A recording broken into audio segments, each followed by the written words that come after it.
La Biblia dice en San Lucas, el capítulo 2 y el versículo 52. Y Jesús crecía en sabiduría y en estatura y en gracia para con Dios y los hombres. De nuevo lo repito. Y Jesús crecía en sabiduría y en estatura y en gracia para con Dios y los hombres. El Señor añada bendición a su palabra. Pues bien, vamos a hablar sin más preámbulos acerca de nuestra niñez y su crecimiento. Por lo menos la Biblia parece dedicarse un buen tiempo a estas 4 áreas en las que un niño ha de crecer. Sin embargo, antes de entrar a determinarlas, qué bueno tener una mirada sobre cuál es nuestro modelo para hablar de esas áreas. Pues la Biblia lo dice, y Jesús crecía en estatura, en sabiduría, en gracia para con Dios, en gracia para con los hombres. Cualquiera que sea el orden, todas esas áreas son muy importantísimas. Hablemos de eso. Y dije ahora, hablemos de la base y modelo que es para nosotros Jesucristo. ¿Por qué tiene que ser Él? Bueno, ante todo, porque no hablaríamos de otro que no terminara sino en Él, puesto que la Biblia es cristocéntrica y ese es nuestro mensaje. Pero también vale decir que cuando hablamos de la identidad de Jesús, Jesús es el hombre perfecto, en este sentido de su humanidad, como también mientras puede ser hombre, Él también puede ser Dios. Y así la Biblia lo aplica, hablando de el Dios que se hizo carne, San Juan capítulo 1, y que me señala que ese Dios que se hizo carne habitó entre nosotros como uno de entre nosotros. Incluso Hebreo le llega a llamar tratado entre nosotros como nuestro hermano. Pero con todos los títulos que el hombre le pueda dar, Jesucristo es Dios y el Padre eterno, habitando entre los hombres en la forma de hombre. Y esto desde luego para nuestra redención. Ahora bien, en la doctrina, como se muestra, Jesucristo es Dios hecho hombre. Sin embargo, esa humanidad de Él va a vivir todas las características de todos los hombres. Recuerde que el hombre es hecho imagen y semejanza de Dios. Así que el original de donde fue tomada la semejanza venía a nosotros. Y como hombre, la Escritura dice, padeció todo lo que los hombres padecen. Es más, señala que Él fue tentado en todo, pero hallado sin pecado. Y además se dice que Él definitivamente en su carne padeció de todo lo que los hombres padecemos, a fin de que pueda socorrernos, siendo sensible e identificándose con nuestra situación. Y por eso sí que llama la atención que en ese absolutismo de Dios querer vivir lo que los hombres vivimos, dice Isaías capítulo 9, verso 6, que entonces como niño nos fue nacido, como hijo nos fue dado, se mostró como un hombre desde su propia niñez. Con Jesús no existen las famosas fábulas e historias de alguien que llegaba a la tierra en un ángel convertido, un espíritu que aparece. No, el Señor decide que lo hará como hombre y que lo hará como todos los hombres, dice el apóstol, nacido de mujer. Imagínese usted, el Dios que en la gloria habitaba, cuando anunció la profecía de que yo estaré con vosotros, y también la misma que Él dijo, y entonces esto será por señal, que una virgen dará a luz. Cuando envió su ángel para anunciar, María, el Altísimo será sobre ti, y lo que quedará engendrado en ti por el Espíritu Santo será. Hermanos, esto sí que es hermoso. Se hizo niño. Y se hizo niño llegando hasta donde estaba esta joven virgen. Y allí posó por el Espíritu Santo, quien es el mismo, ahora daba el milagro de la encarnación. Y él, haciéndose hombre, decidió hacerse feto. Entonces usted va entendiendo conmigo que en esa experiencia de Dios hacerse hombre, vivió lo que era ser un bebé en estado fetal. Él vivió lo que era tener que depender de un cordón umbilical, tener que depender de una madre que le alimentaba. Él tenía que depender de que los huesos comenzaran a crecer, que incluso también sus células se reprodujeran, que también tuviese que pasar mes tras mes el proceso del crecimiento de la cabeza, del crecimiento de su corazón, de toda su estructura ósea y su estructura digestiva, hasta finalmente nacer. Y vivir toda esa humillación para un Dios que vivía a sus anchas y que aún vive, claro, pero que ahora se sometía por el hombre a hacerlo dentro de un útero, dentro de un vientre de una mujer. Y allí, 9 meses cumplidos, como todos los niños, nació Jesús. Es el Señor entonces el que, como bien conocemos las historias, cuando llega la época de la natividad, da a nacer en un pesebre. La pesebrera donde comían los animales vino a servir ese mueble de madera cóncavo como una cuna para el niño. Y atendido por su propio padre y naciendo con su madre, es llevado para que comience a crecer como un bebé en pañales. Es alimentado, amamantado por su madre. Tiene que incluso vivir la etapa de por su propio padre como un judío, el acercarse al templo para presentársele al sacerdote y encontrar que el niño no tenía defecto y presentarlo a Dios. Él tiene que vivir, incluso como bien dice la Biblia en este pasaje precisamente, el obedecer a sus padres y serle sujeto. En fin, todo lo de un niño. Debo decir a manera de paréntesis, no existe en la Biblia alguna referencia de que Jesús haya hecho milagros siendo niño. En realidad, su ministerio lo vino a iniciar solo hasta los 30 años. Y entonces celebró el milagro en la boda de Caná de convertir el agua en vino. Y ese Jesús, como hombre, incluso antes de iniciar el ministerio, llegó hasta donde Juan Bautista y se bautizó. No fue llevado al templo a ser bautizado siendo un bebé.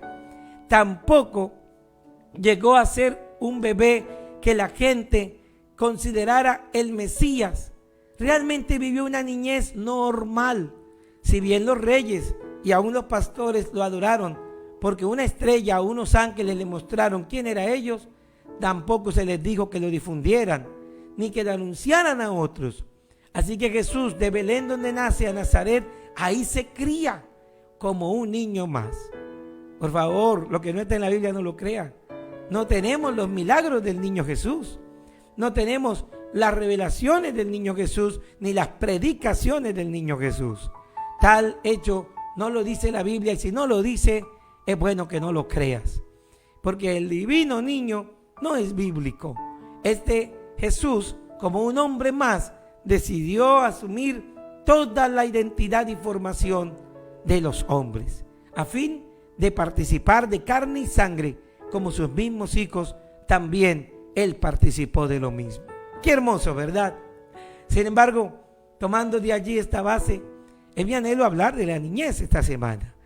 Y en esta hora, usando a mi Cristo como el modelo perfecto de hombre y su sujeción para experimentarlo, Él me muestra las claves y secretos de cómo podemos ayudar a crecer a nuestros hijos. De cómo puedes tú, como maestro, quizás ayudar a crecer a un alumno. ¿Cómo visualizamos hoy a la niñez? Porque cierto es aquí en este texto, Jesús, el niño, crecía. Y crecía integralmente. Y crecía, entiéndase esa frase, no por sí mismo, porque el crecimiento quiere decir que hay otro que me está sembrando, cultivando, nutriendo. El crecimiento tiene su origen también en aspectos externos, y Jesús debía comer. Bueno, cuando la Biblia habla de ayunos, incluso dice que tuvo hambre. Jesús debía dormir. Si no hubiese enfermado, pues era frágil. La vasija de barro que había hecho él, pues la hizo de carne y no de otro material. La habría desde luego afectado si no hubiese administrado también bien su cuerpo. Qué bonito, ¿verdad? Encontrar que él por nosotros en todo se hizo hombre. Y entonces aquí me dice la Biblia que hay en él un crecimiento donde por subsistir debía de someterse a eso, porque el anhelo del Señor, desde la misma historia que ha mostrado, es que los niños crezcan, y él no sería la excepción. Sí, es bien cierto, también la historia da fe de cuántos entes se levantaron para evitar el crecimiento de los niños. Uno de los que quizás más se recuerda es aquella ocasión en la que el mismo Faraón, encontrando que el pueblo de Israel crecía demasiado entre su nación egipcia, decidió que todo niño varón fuera matado al momento de nacer. La lección que nos dejó entonces la actitud de Dios es que él hizo su estrategia a través de una madre que colocó un niño en una arquilla, y con ella muchas lo hicieron también. Otras llegaron y pudieron contar con la complicidad de las parteras que dejaban vivir a los niños judíos para no matarles al momento de nacer. Oiga, qué importante eso. Sí, Jesús jamás ha estado de acuerdo con que los niños mueran, sea dentro del vientre o fuera de él o al nacer. Eso quiere decir que la Biblia no apoya el aborto. También la Biblia me habla de niños que iban creciendo y que en un momento dado llegaron sus padres a pensar que murieran. Recuerdo el caso de Agar e Ismael. Dice la Escritura que yendo al desierto, su muchacho adolescente agonizaba de sed, y entonces ella, al no tener agua para darle, decidió dejarlo morir y se alejó de él. Y entonces, detrás de un árbol, esperó a que su hijo muriera. Sin embargo, un ángel del Señor apareció y dijo: no abandones al muchacho, porque yo he decidido que él viva y que no muera. Y entonces le mostró una fuente de agua que nacía. Yo quiero que los niños y los adolescentes vivan. Parecía el mensaje de Dios a lo largo de la historia. Si usted quiere leer más, reyes enteros con sus generaciones murieron, pero Dios siempre se llegó a preservar un bebé como Josías, que a los 7 años fue puesto en el trono porque alguien lo escondió y no se dejó que lo matasen.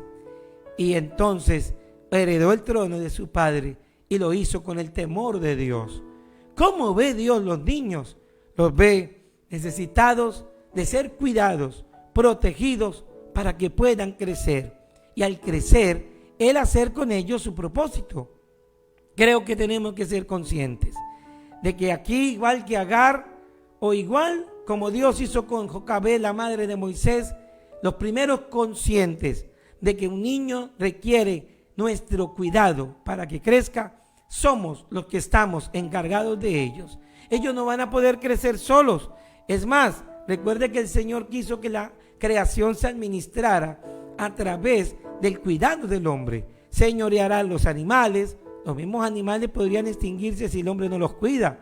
Señorearán la creación, hierba que crece, la tierra la trabajarás, porque te la doy para que la administres. Y hablando entonces de personas, también te doy tu familia. Y entonces, esa familia misma que tú estás teniendo en tus manos para cuidar, está entonces dependiendo de ti y dependiendo de mí. Dios sí nos demandará cómo hemos cuidado a nuestros hijos. Por ejemplo clásico que he recordado por las familias pastorales es la familia de Elí. Dios, si ustedes recuerdan la bonita historia del niño a quien Dios llama mientras dormía, el pequeño Samuel, nos queda gustando la frase cuando el Señor le dice: Samuel, Samuel, y él se despierta diciéndole: heme aquí. Y ese heme aquí fue Dios para decirle: te despierto para decirte que tú reemplazas a los hijos de Elí, porque he decidido que mi sacerdocio ya no lo lleven esos hijos, porque Elí les ha permitido pervertirse y profanar mi casa.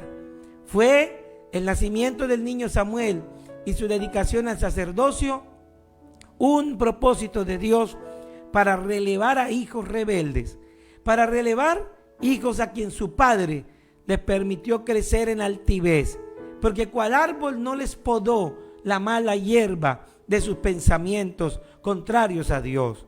Sí, hermanos amados, Dios también demanda, y cual la muerte de sus hijos, el mismo día también fue la muerte de Elí. Otro ejemplo también tácito es el mismo padre Saúl, que se dedicó a dejar crecer una raíz de amargura contra otro que iba a ser su relevo, y no se dedicó a formar su hijo. A veces se está pensando en quién no debe ser, pero no dedicarse al que debe ser. Saúl debió haber dedicado sus fuerzas, en vez de perseguir a David para que no fuera rey de Israel, en dedicarse a Jonatán para formarlo como su relevo, pero tampoco eso hizo, y finalmente él mismo, en su desobediencia, causó la muerte suya y la de su heredero al trono. O sea, sí hay consecuencias cuando tú no estás cultivando el crecimiento de tu hijo.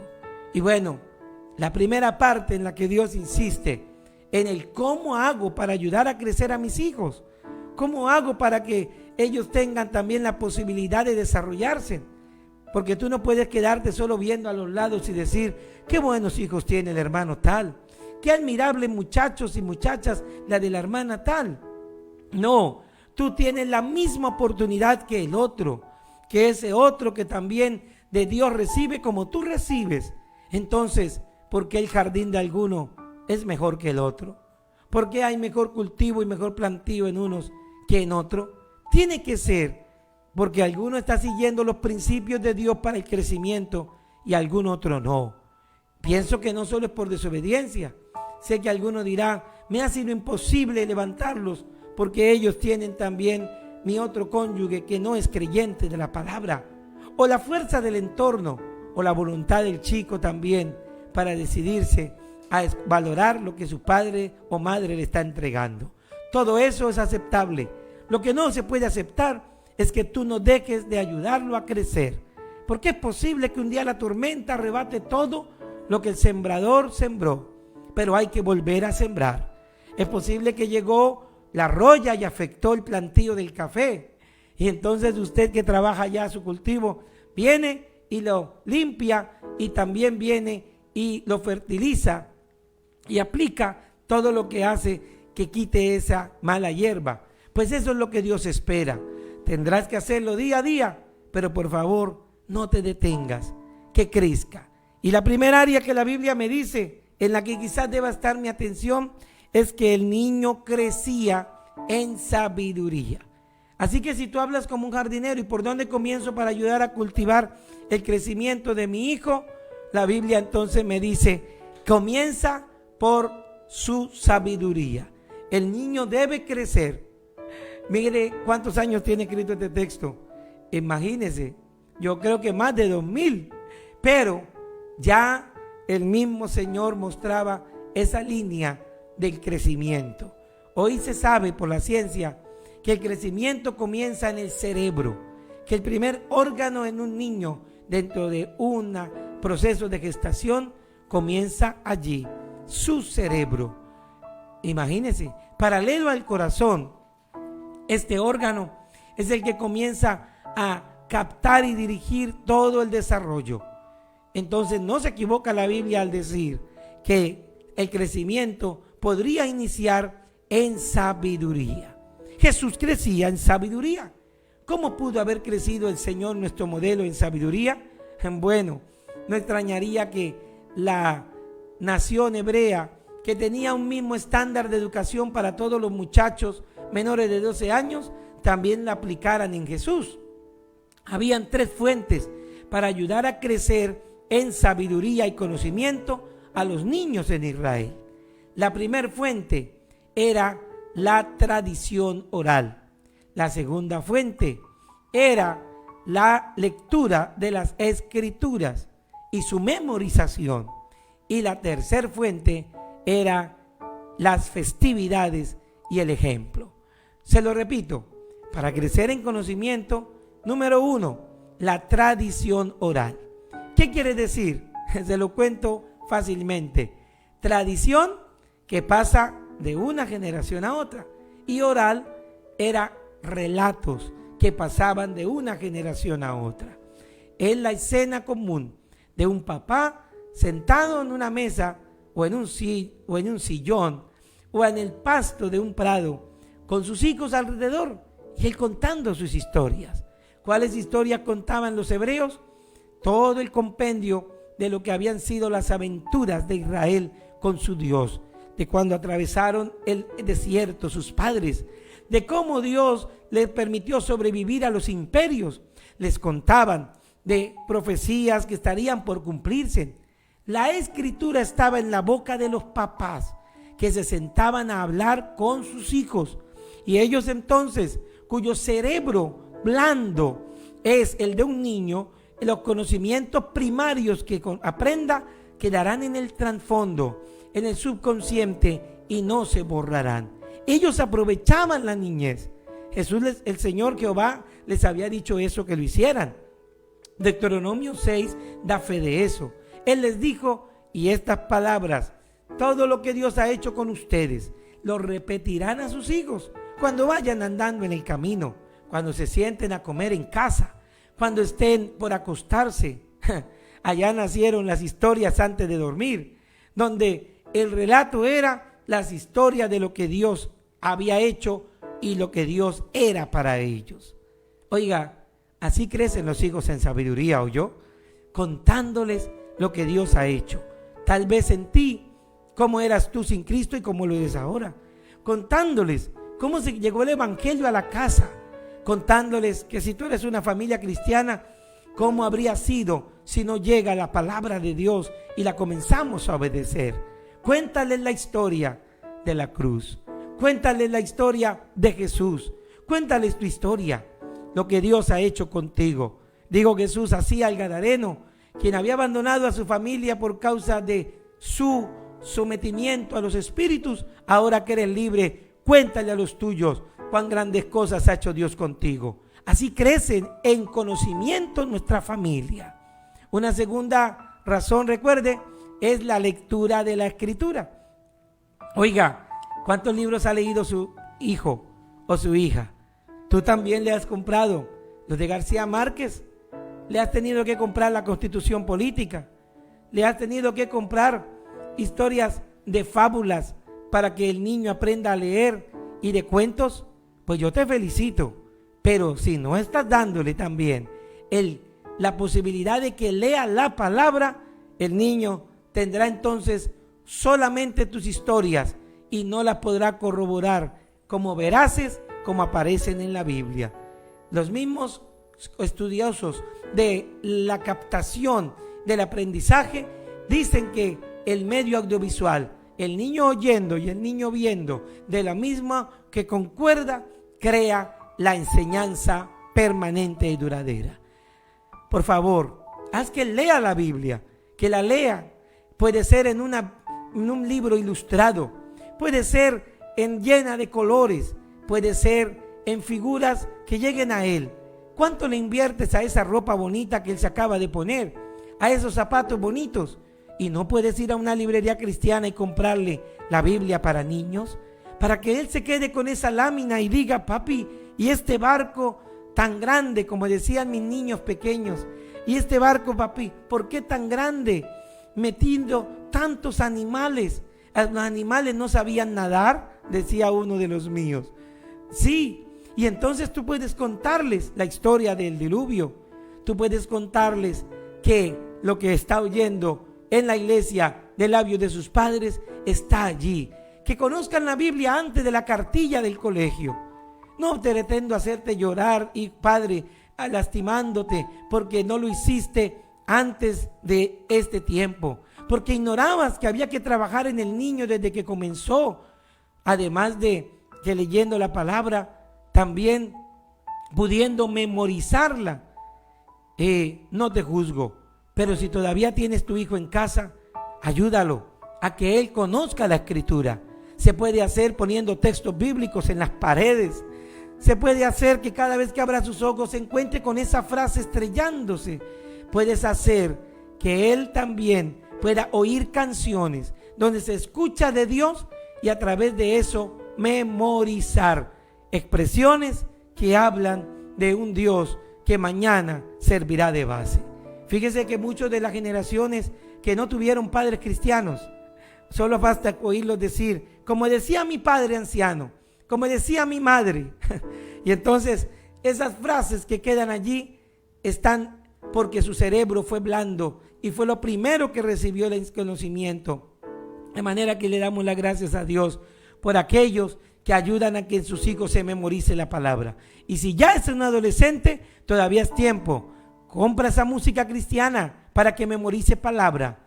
Cómprale esa Biblia cristiana, instálala en su computador. Haz que haya una manera de que en casa se pueda aprender la palabra por la Escritura. Y por último, la manera de aprender la Escritura es sencillamente el ejemplo nuestro. Sí, Señor, la estás viviendo. Él quiere crecer en sabiduría, pero esa sabiduría va a tener su fuente en lo que tú le enseñas con lo que haces. Porque así es como él aprenderá. ¿Cómo sortea un problema? Lo haces con trampa, mintiendo, con sagacidad. Él aprenderá. ¿Cómo actúas frente a una crisis? Con enojo, con una ira descontrolada. Así aprenderá. Pero también te ve decir, yo estoy tranquilo, porque la Biblia dice esto. No, muchachos, tenemos una promesa de Dios. Él nos consuela y fortalece. Hermano, su ejemplo en medio de la circunstancia difícil le va a ayudar a sus hijos a crecer en sabiduría. Es nuestro ejemplo y la manera como vivimos la palabra del Señor. Yo te quiero invitar a que no dejes que tu hijo se quede sin ese crecimiento. Está aprendiendo de todo, pero está aprendiendo de Dios. Está aprendiendo de lo que le podemos sembrar. Solo así crecerá. No podemos tener a alguien que creció gigante en su cuerpo, pero por dentro hay un hombre analfabeta de la Escritura, ignorante, pequeño en su relación con Dios, porque no le atrae, pues nadie le degustó su paladar tempranamente. Sí, ahora que menciono eso, si haces memoria, el cerebro tiene una memoria gustativa. Tú te gustan los alimentos que te dieron cuando eras un pequeño. Lo primero que te dieron. Cuando fui misionero en Centroamérica nos decían esas personas, decían, los colombianos son adictos al arroz, porque ustedes comen arroz todos los días. ¿Cómo aprendieron a comer arroz si ustedes no son chinos? Y yo tuve que pensar, mi madre me lo servía todos los días. Usted también quisiera que su hijo viva amando la palabra, entonces sírvasela todos los días, al punto que en ella mediten de día y de noche, y entonces sean los hombres bienaventurados que la Biblia habla. Qué grato ha sido esta mañana compartir y decir que Dios ama a nuestros hijos y nos ha puesto para ayudarlos a crecer. En medio de pruebas, circunstancias difíciles, sí, pueden crecer si tenemos entonces el conocimiento de su palabra a través de cualquiera de estos tres medios que hoy hemos hablado. Porque nuestros hijos no deben quedarse enanos espirituales, deben crecer para los propósitos grandes que Dios tiene con ellos.